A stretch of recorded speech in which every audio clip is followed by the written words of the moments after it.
I had been working with somebody whose family was from right up the street here in Rockport, and she and I developed a script together, and I lived in LA for many years. Up until that point, I had been working with a person whose family had roots in Rockport, which is located right up the street. Together, she and I had written a script, and we had been residents of Los Angeles for a considerable amount of time. Following his role as Commander Riker in Star Trek, Jonathan Frakes' career took an unexpected and unexpectedly dramatic turn. Hollywood immediately blacklisted him after the failure of his film Thunderbirds in the year 2004. Studios ceased making phone calls. He was forced to sell his stuff. In order to alleviate some of the pressure, his wife launched a shop. Film Jail was the name he gave it, in addition to being absent from the cinematic world for close to 20 years. On the other hand, the reality about what transpired after that exposes a comeback narrative that Hollywood attempted to conceal. On August 19, 1952, Jonathan Frakes was born in a modest hospital in Bellefonte, Pennsylvania. He was born in the United States. In spite of the fact that his parents were residents of the state college, all of the children were born in Bellefonte.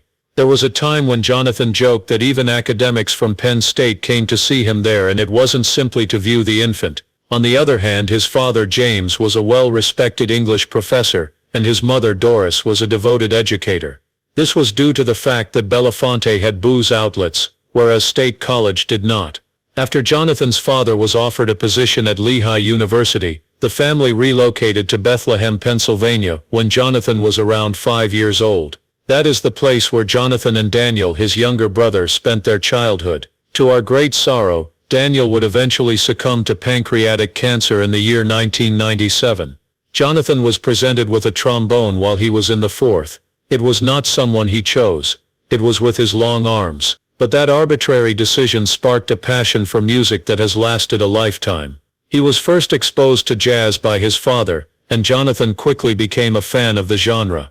He became a member of the Grenadier Band at Liberty High School, which stood out as a significant group in Bethlehem. In 1970, they participated in the Festival of States in Florida, where they were able to win first place in both the field competition and the parade competition.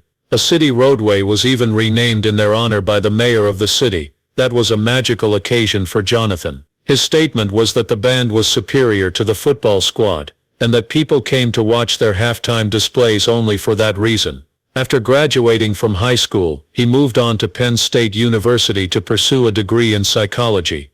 This didn't last for very long. During the summer of one year, he was working as an usher at a theater festival when he received a chance to participate in a play. After witnessing the joy that the actors were experiencing, Jonathan made the decision to switch his major to theater arts without delay. He later joked that a degree in theater might not be the most practical choice, but it was the one that altered the course of his life. During his time at Penn State, he became a member of the Thespians, performed incessantly, and slept very little. On the other hand, he cherished it. Following the completion of his Bachelor of Fine Arts degree in 1974, Jonathan continued his education at Harvard University.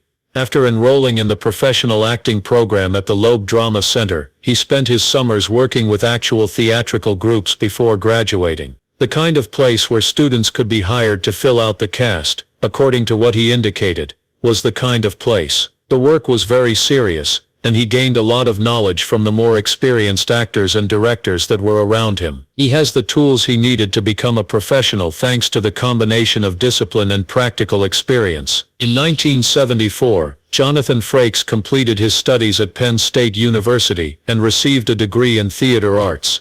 Along with hundreds of other aspiring actors, he packed his belongings and relocated to New York City in the hopes of pursuing a dream.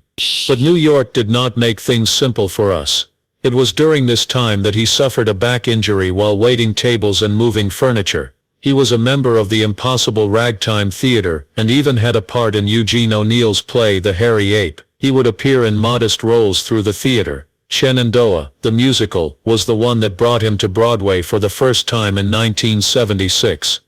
Nevertheless, one of the most peculiar jobs he ever held was representing Marvel Comics as Captain America and making appearances at conventions while dressed in that costume. Although it was not a spectacular experience, it did teach him how to interact with fans, which was a skill that would save him a lot of trouble in the future. He was given his first significant break in the year 1977.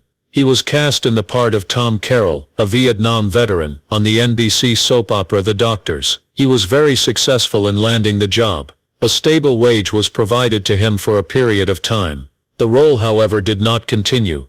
His agency suggested that he give Los Angeles a shot when his character was written out of the story. Therefore, in 1978, he once more packed his belongings and relocated to the western region. That was the point at which things began to gradually shift. Although he did not become a celebrity overnight, Los Angeles provided him with more opportunity to appear on television. A number of well-known television programs, including Charlie's Angels, Fantasy Island, The Waltons, Quincy, Maine, and The Dukes of Hazzard, featured him as a guest star. These were not prominent roles, yet they were crucial in his development as an actor. From audition to audition, he was showing up, learning the ropes, and establishing himself to be a worthy candidate. During the year 1979, he was cast in a television movie that was titled Beach Patrol. It was planned to be a pilot for a new show, but it got cancelled before it could even be produced. This is yet another dead end. He appeared in the film alongside Robin Strand and Christy Delisle, and it was produced by notable individuals such as Aaron Spelling. However, even the most prominent producers were unable to save the film. Frakes was one of the numerous performers in Hollywood who found themselves caught in a cycle of pilots that were never taken up for production. As he continued to work, he believed that the big break was still a long way off. Then in 1983, he believed that he had at long last discovered it.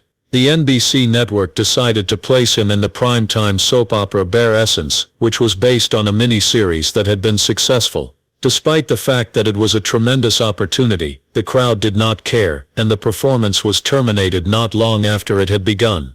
Once again a setback. The situation, however, resulted in a positive outcome this time. The moment he laid eyes on Jeannie Francis occurred on that set. When they initially met, they did not get along. He went so far as to make a joke about her hair, but fate had not yet finished with them.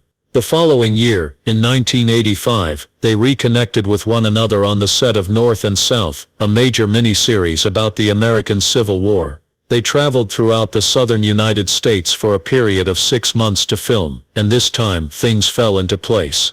With the beginning of their relationship came the beginning of the next significant chapter in Frakes' career. The film North and South was a success, and Frakes' performance as Stanley Hazard stood out. The public was beginning to take notice of him at long last. The year 1987 then arrived. Frakes participated in an audition for a brand new science fiction show, which was encouraged by Jeannie and her family. After a total of 7 auditions in a period of 6 weeks, he was finally cast in the role. On the television show Star Trek: The Next Generation, he was given the role of Commander William Riker. It was at this precise instant that everything shifted. This was the result of years of struggle, series that were cancelled, and pilots that were forgotten. In addition, despite the fact that he and Jeannie had become engaged, they were forced to postpone the wedding on 2 separate occasions due to his filming commitments. However, they were successful in making it happen. Their wedding took place on May 28, 1988, during the first break that the show had planned. When it came to the role of Commander William Riker in 1987, however, Jonathan Frakes was not the most apparent candidate. For it he had to put up a struggle. It was possible that Jeffrey Combs, Michael O'Gorman, or perhaps Billy Campbell would have been the best choice for the job. An alternative candidate was being considered by the company, but Gene Roddenberry, the man responsible for the creation of Star Trek, stepped in. Perhaps he recognized a part of himself in Frakes. He saw something in Frakes. He didn't only support him in a modest manner, he was on the phone. After a lot of effort, Frakes was selected for the role. After some time had passed, Frakes stated that Roddenberry recognized a portion of himself in Riker, possibly even more than a portion. As soon as Frakes appeared on the program, he made a mistake that would later become a legendary maneuver known as the Riker maneuver. This was not supposed to be a slick move at all. On set, the chairs were awkwardly positioned and low. In other words, rather than sitting in a typical manner, he simply swung his leg over his back. It appeared daring, perhaps even too daring. It was later quipped by Frakes that it might have appeared to be an asshole move, but supporters absolutely adored it. This turned into a thing. Even Jack Quaid managed to imitate it in Lower Decks by shouting Riker when he mounted a saddle. There is also another Riker move that can be seen in Insurrection. However, this particular maneuver was more concerned with the tactics of battle. There was a moment that fans did not anticipate that occurred when the Best of Both Worlds was broadcast. In his role as Riker, Jonathan Frakes was no longer merely the composed second-in-command who was serving. Someone who was equally as sharp was standing right in front of him. Elizabeth Dennehy will portray the role of Commander Shelby. This understated tension was present in their scenes together. The eyes of Riker were rolled. Shelby exerted more influence. The fans adored it. Despite the passage of time, people continued to recall the episodes, even after they were aired in theaters. When Shelby challenged Riker in the elevator, one person even cried out, "Reddit girl," in response to her challenge. Those words were more than just amusing. The strength of their chemistry was demonstrated by this.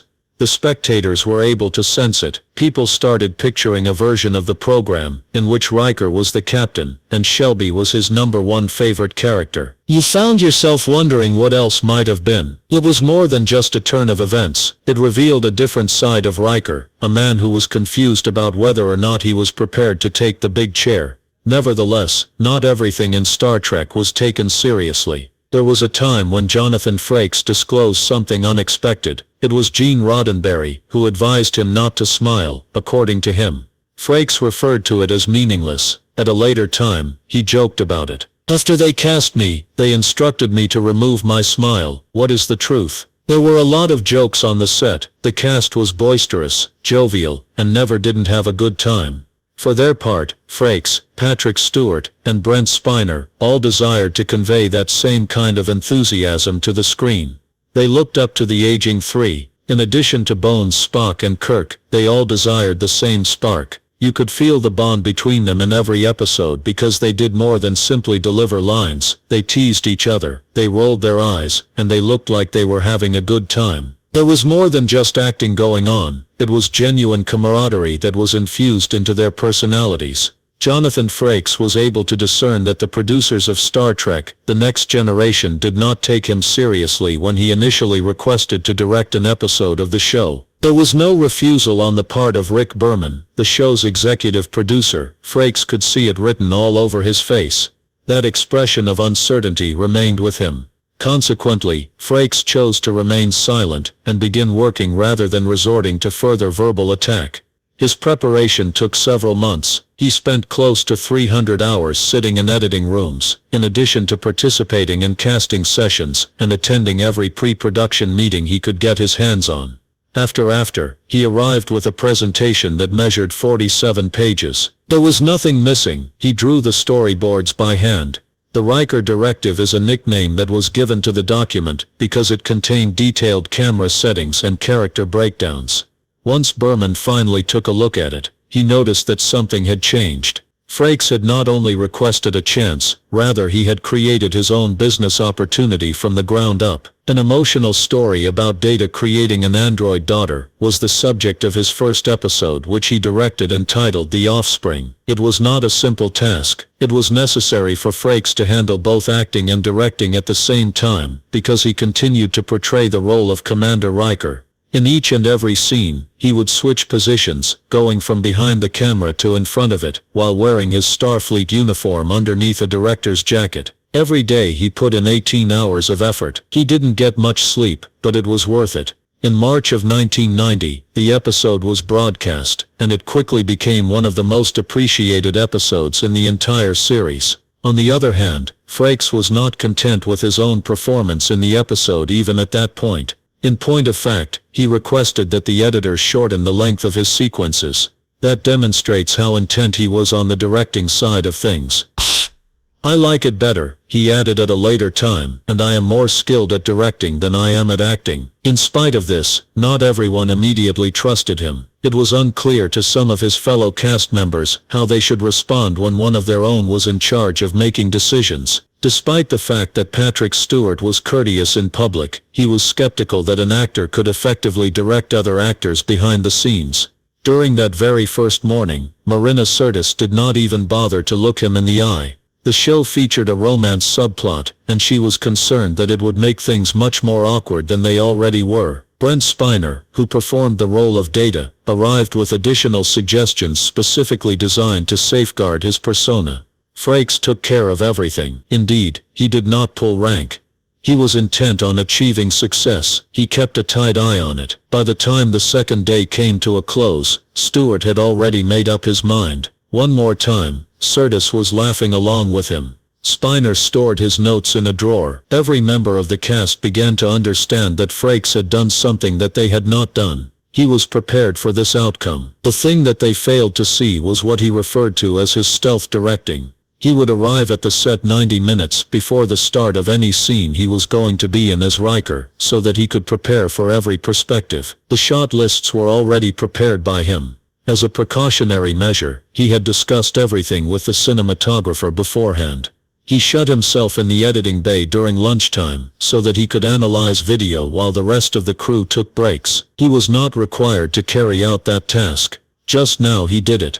In this way he was able to keep everything operating well without giving the impression that he was trying to show off. In addition, Frakes has a secret weapon when it came to working with the camera. After the filming of the scene was finished, he would go to a very small pub known as the Warp Core, with Marvin Rush, who serves as the director of photography for the show. During the hours that they spent sitting together, drinking Macallan 18, Rush would instruct him on cinematography by utilizing bar napkins. The placement of light, angles and composition were all things that occurred in the break between sips and scribbles. There were many of them napkins that Frakes preserved. In his office, 13 of them are still framed. When Paramount was looking for someone to helm Star Trek, First Contact was already in production. Their initial preference was not for him. Already, notable individuals such as Ridley Scott and John McTiernan have declined the offer, but Frakes was the most knowledgeable person about Star Trek. The atmosphere, the characters, and the world were all familiar to him. Indeed, Paramount offered him the position. It took Frakes 10 weeks to get ready, and then he had 12 weeks to shoot. He was used to only 7 days for each phase of television, so this was a significant departure from his previous experience. The iconic films Jaws, Close Encounters, and 2001 were among the ones he studied in order to get ready. Journey into Space. Ridley Scott and James Cameron's work was even considered for consideration. He was aware that the pressure was high. Now this was more than just television. One of the most significant changes occurred when the Borg Queen was created. At first, the writers decided that they wanted the Borg to remain a mindless collective. However, Jonathan Dugan, the head of Paramount, stated that the movie required a true foe, someone who was tangible, and someone with whom the characters could communicate. That was the moment when the concept of the Borg Queen was conceived. It was difficult to cast her. They required someone who was not only dangerous, but also alluring, spooky, and fascinating. That was discovered by Frakes in Alice Crash.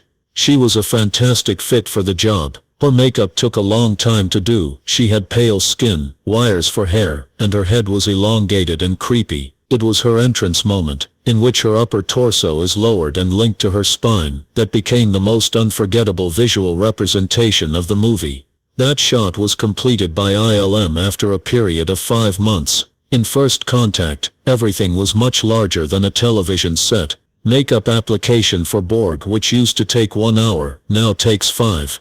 Dressing up adds an additional 30 minutes to the total time. Remove that, there are 90 more. It was necessary to have 50 artists, but they only had 20. As the movie progressed, the makeup became more extreme, with more wires and more goo being added. It appeared as though members of the Borg were leaking oil. They gave off a scary vibe. The Queen sequence required the construction of a contraption that would descend Craig's body. Additionally, they utilized a blue outfit and digital techniques to create the illusion that she was floating. It was an audacious move, and it was successful. First Contact was a huge success. Fans and critics alike flocked to it. In fact, Patrick Stewart referred to it as the most visually appealing Star Trek movie. Frakes then went on to become the director of Star Trek. Insurrection occurring. However, there was not a second lightning strike. The sequel was not nearly as impressive. Reviews were contradictory. The narrative was uninteresting. In a later statement, Stewart stated that even Nemesis, which Frakes did not direct, had some areas that needed improvement. This is the disappointment. Furthermore, it began to hinder Frakes' forward pace. Thunderbirds was released in the year 2004. It's a big movie with big expectations. It was a well-known business. Despite having a reasonable budget, a strong cast, including Bill Paxton and Ben Kingsley, the picture was a complete and utter failure. Criticism ripped it to shreds. There was a lack of attendance. Later on, Frakes stated that after the Thunderbirds, he did not receive any calls from anyone. His name for it was Movie Jail. It was necessary for him to sell items. From London, he relocated to the state of Maine. In order to alleviate some of the pressure, his wife launched a shop. A hard reset was performed. For the time being, he has not directed a feature picture. That was more than 20 years ago. He did not, however, quit up. He returned to television, to Star Trek, and to the things he was familiar with.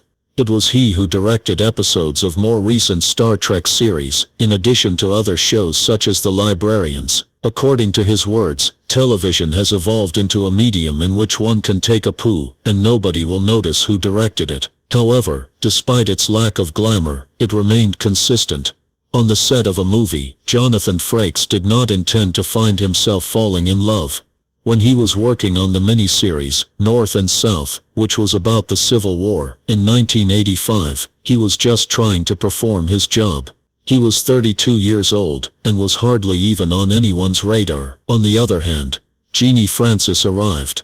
When she was working alongside Patrick Swayze and Leslie Ann Down, she was already a well-known celebrity. But first, everything was conducted in a professional manner. On the other hand, something changed while they were filming in Charleston and Natchez.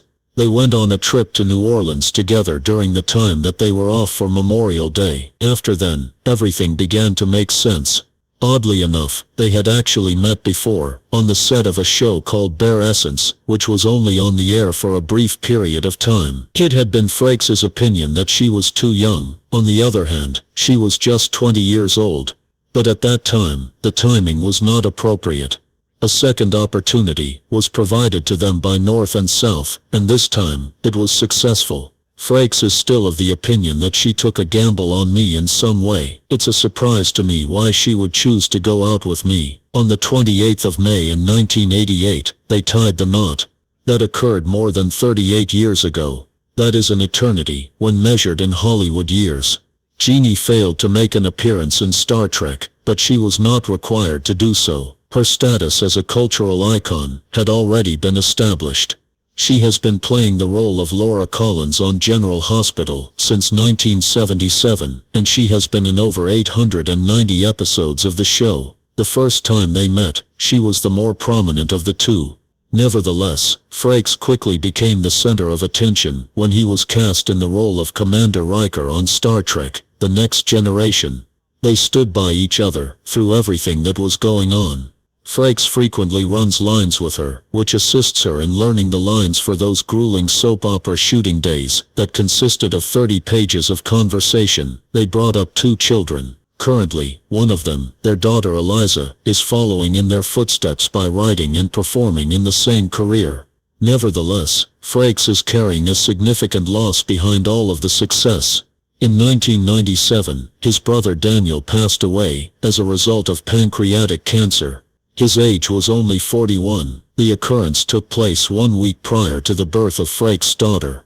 Daniel was more than just a brother or sister. In his life, he was without peer. Together, they had relocated to New York City in a rusty Chevrolet sport van from the year 1967. Both of them had lofty goals and lived in cramped quarters. After Daniel was diagnosed with cancer, the medical staff attempted a significant operation known as the Whipple technique. However, the cancer had already spread too far. They reclosed the portal for him. In their opinion, there was no chance of survival. Perhaps there are still 6 months to go. During that time period, the survival rate for pancreatic cancer was only 4%. Frakes' life was devastated, yet he did not allow his sadness to remain unchallenged. The pancreas, also known as PanCan, has been his employer for the past quarter of a century. To increase awareness, and to push for improved outcomes, the Cancer Action Network was established. His aim shifted from being private to being public. Through his participation in the formation of Trek Against Pancreatic Cancer in 2022, he joined forces with other Star Trek actors, including Armand Shimmerman, Kitty Swink, who had survived the disease for 18 years, and John Billingsley. The group began walking in support of a cause. They walk in 60 different towns across the country as part of the PanCan Purple Stride fundraiser, which takes place every year on April 29th. It is typical for Frakes to begin his journey at the Santa Monica Pier. Thousands of dollars have been raised by their group for the purpose of research and assistance. Things are gradually becoming better as a result of efforts such as these. The survival rate has gradually increased from 4% to somewhere between 11 and 12%. Even worse, but not as bad as before. In the course of its history, PanCan has contributed a total of $174 million to research. In 2022 alone, they distributed research grants totaling $10.5 million, which was part of a record-breaking year totaling $25 million. The topic of early detection is something that Frakes never stops talking about, particularly if pancreatic cancer runs in your family. He is well aware of how quickly it can take someone. It is for this reason that he continues to walk, continue to speak, and continue to show up. Immediately following the failure of Thunderbirds in 2004, Jonathan Frakes ceased his involvement in the film industry. Roughly $57 million was lost by the film. It was ravaged by critics. Audiences did not focus on it. A decision was made by Hollywood to ignore him. A director who was responsible for one of the most disastrous films of the 2000s was not someone the studios wanted to take a chance on. There was a sudden disappearance of his name from the director's short list. In 2006, he was left with no other option but to search elsewhere. Recently, he resumed his work as a director for television. Not dazzling shows, not popular shows. He worked on children's television shows such as Zoe 101 and True Jackson, vice president of Nickelodeon. It was speculated by some that he might use a fictitious name in order to avoid shame, but he did not. Even for very little endeavors, he continued to utilize his real name. He was gradually regaining his strength and confidence. The year 2010 brought about a transformation. He was contacted to direct episodes for the television shows NCIS, Los Angeles, and Castle. Both were popular shows on the network. There was a return of his name to the game.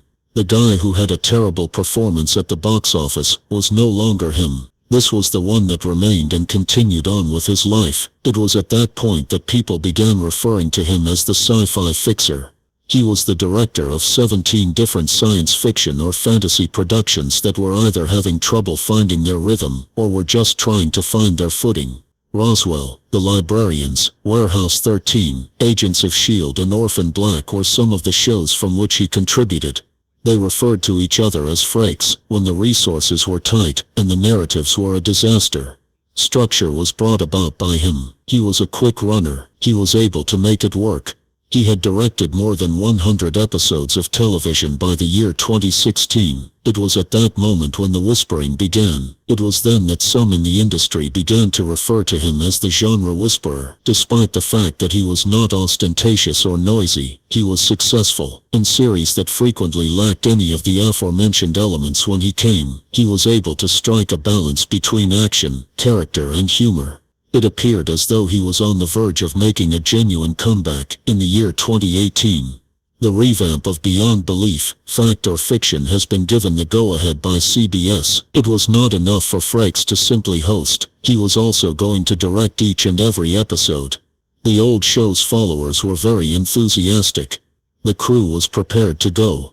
After that, CBS decided to pull the plug on the production 3 days before it was scheduled to begin. Not in any other way. Differences in creative expression, they said. There was a sense of déjà vu. There were also issues with the first version of Beyond Belief, which was similarly plagued with glitches.